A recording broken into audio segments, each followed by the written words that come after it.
మన రక్షకుడైన యేసుక్రీస్తు నామములో అందరికీ వందనాలండి. ఈరోజు దేవుని మాటలు అపోస్తలుల కార్యములు 5వ అధ్యాయము 29వ వచనము. అందుకు పేతురును అపోస్తలులను, మనుషులకు కాదు దేవునికే మేము లోబడవలెను గదా. ప్రియమైన దేవుని బిడ్డలారా, దేవుని సేవకులు దేవునికి మాత్రమే లోబడతారు. ఏదో ప్రమాదం జరిగిందని, ఏదో కష్టం వచ్చిందని, అందరూ మీద పడుతున్నారని వాళ్ళు మనుషులకు, అధికారులకు, డబ్బుకు, రాజులకు భయపడి లొంగిపోయి బ్రతకరు. అర్థమవుతుందా?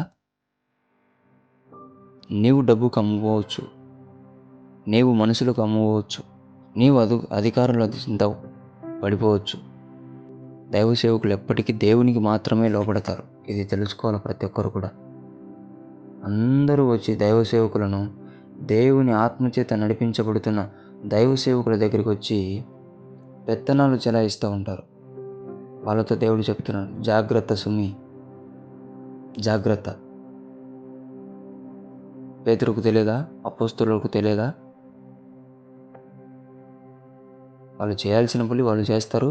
వాళ్ళు దేవునికి లోపడతారు, మనుషులకు కాదు. గుర్తుపెట్టుకొని, కావాలంటే నీ జీవితం బాగుండాలంటే, నీ కుటుంబ జీవితం బాగుండాలి అంటే నీవు కూడా డబ్బుకు, మనుషులకు, అధికారులకు, రాజులకు లోబడటం మానేసి దేవునికి లోబడడం నేర్చుకో. నీ జీవితం, నీ కుటుంబ జీవితం అందంగా, ఆశీర్వాదకరంగా మారుతుంది. అర్థమవుతుంది దేవుని బిడ్డ? జాగ్రత్త వహించి దేవుని ఆత్మచేత నడిపింపబడుతున్న దైవ సేవకులతో జాగ్రత్తగా నీ ప్రవర్తనను ప్రవర్తించి దేవునికి లోబడి జీవించాలని దేవుని పేర మనవి చేసుకుంటున్నాను. దేవుడి మాటలను దీవించునుగాక. ప్రార్థిద్దాం. యేసయ్యా, నీకు వందనాలైనా. ఎవరైతే నీకు ఆటంకంగా ఉంటున్నారో, నీ సేవకులకు ఆటంకంగా ఉంటున్నారో వారితో మాట్లాడండి, వారిని బలపరచండి, వారికి సరి అయినది తెలియజేయండి ప్రభువా. నీకు లోబడే తత్వాన్ని దయచేయమని యేసు నామములో ప్రార్థిస్తున్నాం తండ్రి.